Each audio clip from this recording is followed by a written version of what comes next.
la fortuna de decirles que hemos terminado otra parte del código y nos enfrentamos ahora a la última parte del código. Comenzamos ahora con las relaciones persona-objeto, que es la última parte de la relación, de las relaciones que existen dentro de la relación jurídica. Hemos visto que hay las relaciones entre las personas, eso es lo que vimos 3 semanas seguidas, y ahora vemos las relaciones con la cosa. Y con eso ya hemos terminado prácticamente la materia. Ahora, el problema con la cosa es que pueden haber muchísimas cosas. Ya han visto objetos, ¿no? Sí. Objetos del derecho. Bueno, pues esto es, pero mucho más amplio. ¿Qué objetos han conocido? Muebles, inmuebles, corporales, incorporales, muy bien. Fungibles, no fungibles. Accesorios. Así es. Compuestos. Simples y compuestos. Simples y compuestos y tantas otras cosas. Es interesante esto porque efectivamente, así mismo, más o menos se pueden ordenar estas cosas. Y hacemos una clasificación tradicional, materiales e inmateriales. ¿Sí? Pero vamos un poco más a fondo, vamos un poco a hacer los bienes. Aquí hay los primeros artículos hablan toda la clasificación de bienes que puede haber y se dice con cuál nos quedamos para hacer el análisis de aquí.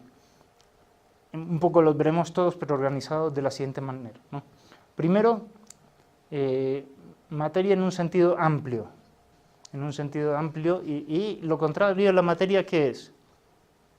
La forma, ¿se acuerdan? La causa material y la causa formal. ¿Qué son las ideas? ¿Qué es la información? Forma. ¿Qué es la verdad? Una forma, mentis, que se adecua a la realidad.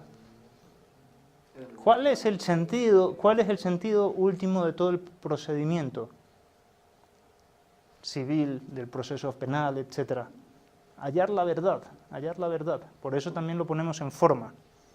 Justamente, fíjense, las primeras relaciones que vamos a estudiar son las que tienen que ver con la forma, y la forma veritativa y la forma bella. Y después vemos ya los bienes considerados en sí mismos. Y ahí sí ya vemos todo lo que ustedes han visto en objetos, pero no relacionados con los bienes incorporales, porque tienen un tratamiento jurídico absolutamente distinto. Esto es muy interesante. Cuando uno ve todo el tratamiento jurídico de la forma, descubre que los mismos principios del derecho de la información sirven para el proceso civil, por ejemplo, o para muchas otras partes de la ciencia, el derecho de la historia o de la investigación, de otras cosas más. Y aquí sí vamos a abrir todas las materias que nos faltan de la carrera y muchas más, ¿no? Y después en bienes, ahí vemos también los bienes muebles, inmuebles y todo esto. Todo eso se verá en esa sección. Por otro lado, nos queda otra clasificación que no suele estar presente en casi ningún tratadista. El trabajo. ¿El trabajo es bien o no es bien? ¿Es objeto de una relación jurídica? Sí. Por supuesto, hay el contrato de trabajo. El contrato de trabajo. Eso al menos en derecho laboral se estudia, ¿no? ¿Y qué es lo contrario del trabajo? El desempleo. O desocupación, ¿no? ¿Descansar? El descanso, justamente. El descanso. Entonces, es bien interesante. Y entonces, todo el derecho al descanso lo vamos a ver. ¿Qué es más importante, el trabajo o el descanso? Los dos por igual. Según Selles, pareciera ser que el descanso es un fin más importante. Los dos por igual. ¿Pero por qué? A ver, ¿por qué? Porque los dos llevan al hombre a su realización. Exacto, o sea, no puedes trabajar sin descanso o descansar sin trabajar y realizarte. Pero, por ejemplo, al menos la visión cristiana de la vida eterna es el descansar en paz. Entonces pareciera que, digamos, la cúspide de lo que puede alcanzar el hombre en realidad es un descanso. Pero después de la vida. Después de una vida en ajá de trabajo. A ver, tú... Es que no puedes llegar al hombre. Pregunta. Hasta por llegar al ¿Tú trabajas para descansar o descansas para trabajar? trabajo para descansar. Efectivamente, entonces, ¿cuál es el fin? El descanso. El descanso. Justo se iba a decir que para llegar al descanso, Ajá, estás claro, o sea, no trabajando. se desespera. Es decir, pero uno es medio y otro es fin. ¿Y qué es más importante, el medio o el fin? Es decir, sin fin no hay sentido, ¿no? Me esfuerzo toda la vida para nunca obtener el título de abogado. Para eso no me matriculo en la carrera. ¿Sí?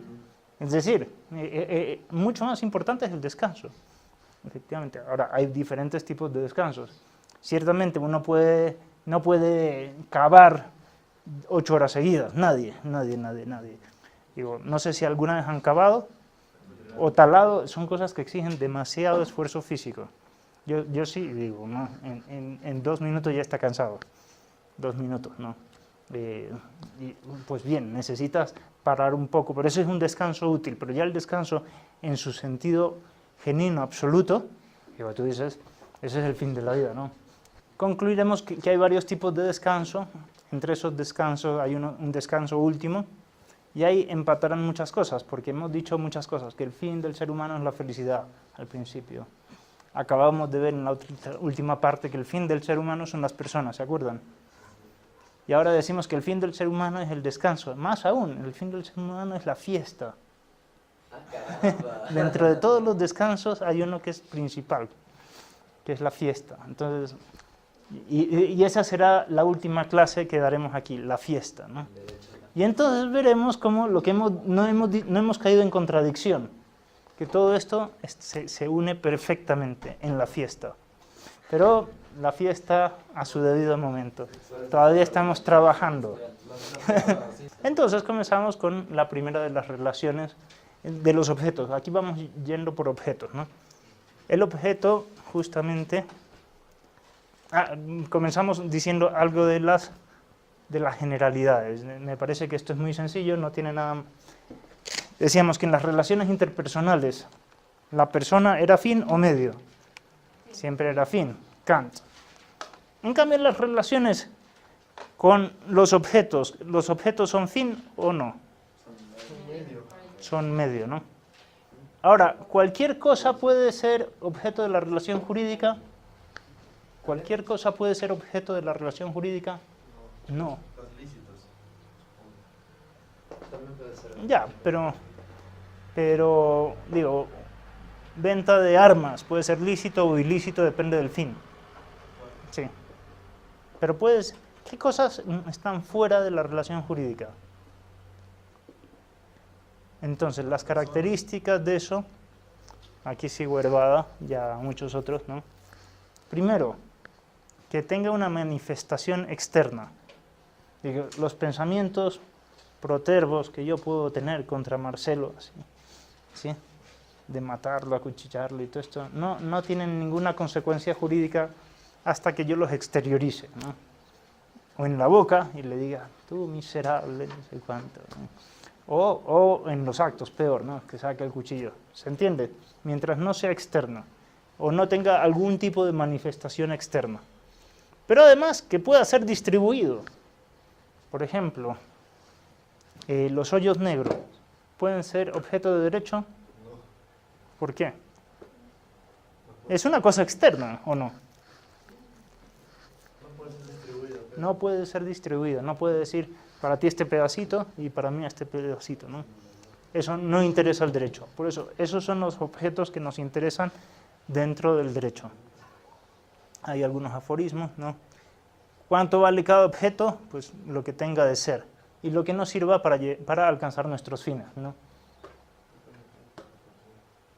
Por ejemplo, si mi fin es llegar a otro lugar, pues más me va a servir un avión que un carro, y dentro de los aviones el que lo haga del mejor modo, con la mayor comodidad y todo esto.